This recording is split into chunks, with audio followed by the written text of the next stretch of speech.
Welcome to Diary of a Thinker, the podcast where we delve into some of the most influential books ever written, extracting key lessons that can help you lead a more successful and fulfilling life. I'm your host, and today we're exploring one of the most impactful books in the realm of personal development and interpersonal relationships, Dale Carnegie's classic How to Win Friends and Influence People. Since its publication in 1936, this book has stood the test of time, guiding millions of readers on how to build meaningful connections, enhance relationships, and wield influence without coercion. What makes this book so enduring is its focus on universal principles of human behavior, principles that are as applicable today as they were nearly a century ago. So get comfortable as we take a deep dive into the timeless wisdom of Dale Carnegie. To start, Carnegie's approach to influencing others begins with a fundamental understanding of human nature. At the heart of his philosophy is the idea that one of the most powerful drivers of human behavior is the desire to feel important. This insight is crucial because it underpins all the strategies Carnegie presents throughout the book. If we recognize and cater to this deep-seated need in others, we can build stronger relationships and positively influence their behavior. Take the example of John D. Rockefeller, one of the wealthiest and most influential businessmen of his time. Rockefeller was known for his ability to manage and motivate people, and he did this not through criticism or harsh commands, but by giving sincere appreciation. When employees felt valued for their contributions, they were more motivated to excel. Rockefeller understood that making someone feel important was far more effective than trying to force them into action through fear or authority. This principle of sincere appreciation is not about empty flattery or manipulation. It's about recognizing the genuine value in others and expressing that recognition in a way that makes them feel seen and appreciated. Think about your own experiences. How did you feel when someone genuinely appreciated your work or recognized your efforts? That sense of validation and importance is a powerful motivator, and it's something we can all harness to build better connections in our personal and professional lives. As we move deeper into Carnegie's teachings, we encounter a fundamental truth: people are more likely to like and trust you if they feel you genuinely like them. This is the foundation of many of Carnegie's strategies for building rapport and making people like you. But how exactly can we go about doing this in a natural and authentic way? Carnegie suggests that one of the most effective ways to make others like you is by showing a genuine interest in them. People love to talk about themselves, their experiences, their ideas, their dreams. When you show a real interest in what someone has to say, when you ask thoughtful questions and listen attentively to their answers, you're telling them, in no uncertain terms, that they matter to you. This kind of engagement goes beyond superficial conversation. It's about connecting with others on a deeper level.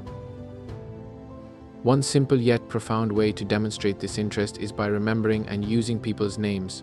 Carnegie emphasizes that a person's name is, to them, the sweetest sound in any language. When you remember someone's name and use it in conversation, it shows that you've paid attention, that you consider them important enough to remember. This small gesture can have a significant impact on how you're perceived. Another key element in making people like you is the power of a smile. Carnegie dedicates an entire section to this simple yet effective tool. A genuine smile, he argues, conveys warmth and openness. It's a universal sign of goodwill that can break down barriers and put people at ease. Think about the last time someone smiled at you warmly. How did it make you feel? A smile can create an immediate connection, setting the stage for positive interaction. But liking someone is about more than just names and smiles. It's also about how you interact in conversations. Carnegie advises that in any conversation, you should be more focused on listening than on speaking.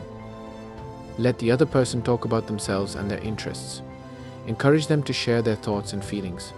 When you listen more than you talk, you're giving the other person the space to feel valued and understood, which naturally makes them feel more positively toward you. Carnegie also suggests talking in terms of the other person's interests. If you know that someone is passionate about a particular subject, steer the conversation in that direction.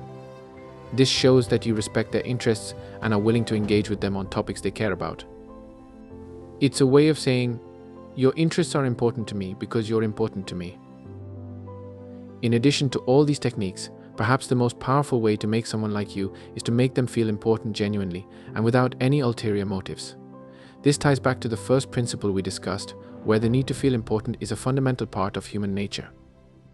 When you make someone feel important in a sincere way, you're not just winning their friendship, you're building a foundation of trust and respect that can lead to a lasting and meaningful relationship. Now that we've covered how to build rapport and make people like you, let's move on to a more advanced skill: persuasion. Carnegie's insights into how to win people to your way of thinking are both subtle and profound. They're not about manipulating others to get what you want, rather, they're about understanding and aligning with their perspectives to find solutions that are mutually beneficial. Carnegie begins by addressing one of the most common mistakes people make when trying to persuade others getting into arguments. He argues that the best way to win an argument is to avoid it altogether. This might seem counterintuitive, but it's rooted in a deep understanding of human psychology. When you argue with someone, you often entrench them further in their position, making them more resistant to change. Instead of trying to win the argument, Carnegie suggests focusing on finding common ground and working from there. This approach not only prevents conflict but also creates a more collaborative atmosphere where both parties feel respected. Respecting the other person's opinions, even when you disagree, is crucial in any persuasive effort.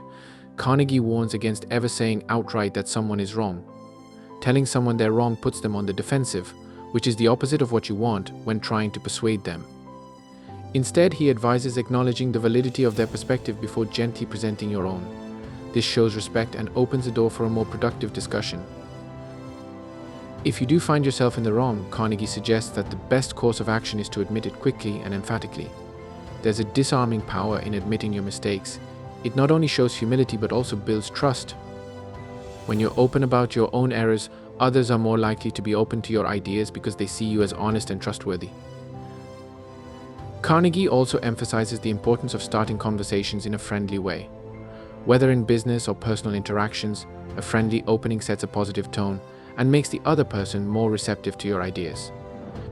This could be as simple as a warm greeting or a genuine compliment, something that shows you're approaching the conversation with goodwill. One of Carnegie's more tactical pieces of advice is to get the other person saying yes early in the conversation. This doesn't mean trying to trick them into agreement, but rather starting with points you know they'll agree with. This creates a momentum of agreement that makes them more likely to agree with your main points later on. It's about building a positive, collaborative energy from the very start.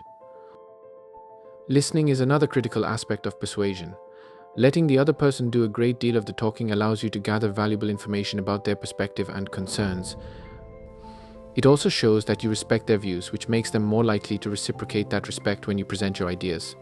The more you understand their position, the better equipped you are to address their needs and find a solution that works for both of you. Carnegie also suggests that you let the other person feel that the idea is theirs. People are naturally more committed to ideas that they feel they've contributed to. By framing your suggestions in a way that allows the other person to take ownership, you increase the chances that they'll embrace and support the idea. Understanding and empathizing with the other person's point of view is essential. Carnegie emphasizes the importance of seeing things from their perspective. This not only helps you understand their motivations, but also allows you to present your ideas in a way that resonates with them. When you show that you've considered their viewpoint, they're more likely to consider yours. Being sympathetic to the other person's ideas and desires also plays a significant role in persuasion. Even if you disagree, acknowledging their feelings and showing that you understand where they're coming from can help diffuse tension and open the door to a more productive conversation. Appealing to the other person's nobler motives is another powerful tool in Carnegie's arsenal. Most people want to do the right thing and act according to their principles. By framing your ideas in a way that aligns with their values and higher motives, you're more likely to gain their support. Carnegie also suggests dramatizing your ideas, making them vivid and memorable. This could be through storytelling, metaphors, or visual aids that capture the imagination. When your ideas are presented in a compelling and engaging way, they're more likely to stick in the other person's mind. Finally, when appropriate, throwing down a challenge can be an effective way to motivate others. People are naturally competitive and they love to rise to a challenge. Presenting your idea as a challenge can inspire them to take action and prove themselves. The essence of Carnegie's approach to persuasion is respect, empathy, and collaboration. It's about creating a win-win situation where both parties feel heard, valued, and respected. As we move into the final section of Carnegie's book, the focus shifts to leadership specifically, how to lead others in a way that builds them up rather than tearing them down. Carnegie's principles of leadership are rooted in the same respect and empathy that underpin his other teachings, but here they're applied to the art of guiding and motivating others. One of the first pieces of advice Carnegie offers to leaders is to begin any critique or feedback with praise and honest appreciation. When you start with something positive, it softens the impact of any subsequent criticism. This doesn't mean sugarcoating or being insincere, it's about genuinely recognizing the good before addressing areas for improvement. This approach makes the other person more receptive to feedback and less likely to feel attacked. When it comes to pointing out mistakes, Carnegie suggests doing so indirectly. For example, instead of saying, "You did this wrong," you might say, "I think we could improve this by doing it this way." This subtle shift in language reduces defensiveness and fosters a more collaborative approach to problem solving. Another powerful technique is to talk about your own mistakes before criticizing someone else. By acknowledging your own imperfections, you create a sense of equality and shared experience. This not only makes your feedback more palatable, but also builds trust and rapport. People are more likely to accept criticism from someone who they see as fair and self-aware. Carnegie also advises leaders to ask questions instead of giving direct orders. This approach gives people a sense of autonomy and ownership over their tasks, which increases their motivation and commitment. Instead of saying, "Do this," you might ask, "What do you think we should do?" or "How would you approach this problem?" This not only empowers the other person, but also encourages creative thinking and problem solving. Preserving the other person's dignity is crucial in leadership. Carnegie emphasizes the importance of letting people save face, especially when they've made a mistake. Publicly embarrassing someone or harshly criticizing them can damage their self-esteem and make them less motivated to improve.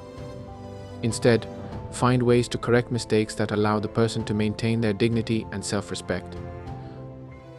Praise is a powerful tool in a leader's arsenal, and Carnegie advises being generous with it. He suggests that leaders should praise even the slightest improvement and do so with enthusiasm. Positive reinforcement encourages continued progress and helps build a culture of recognition and motivation within a team. When people feel that their efforts are noticed and appreciated, they're more likely to stay motivated and continue improving.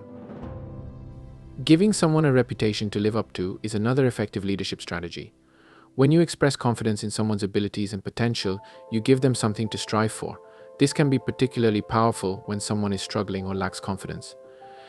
By setting high expectations and showing that you believe they can meet them, you inspire them to rise to the occasion. Using encouragement, especially when correcting mistakes, is another key principle. Carnegie suggests framing faults as easy to correct, which helps the person feel capable of overcoming them. Instead of making a mistake seem like a major failure, present it as a small hurdle that can be easily overcome with a bit of effort. This positive framing can make a big difference in how someone perceives their ability to improve. Finally, Carnegie advises making the other person happy about doing what you suggest. This involves aligning your suggestions with their goals and showing them how following your advice will benefit them. When people see how your ideas can help them achieve their own objectives, they're more likely to embrace and act on them. Carnegie's approach to leadership is about guiding others with respect, encouragement, and empathy. It's about creating an environment where people feel valued, motivated, and empowered to do their best work.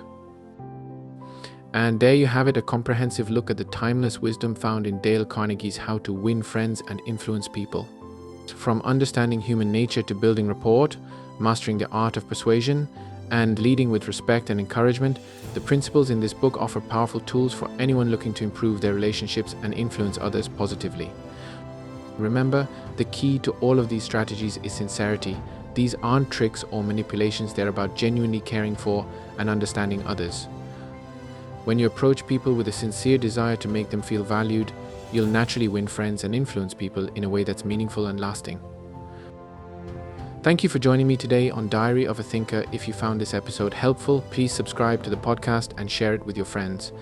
And if you have a book you'd like us to cover in a future episode, drop us a line. Until next time, keep learning, keep growing, and keep connecting with the people around you.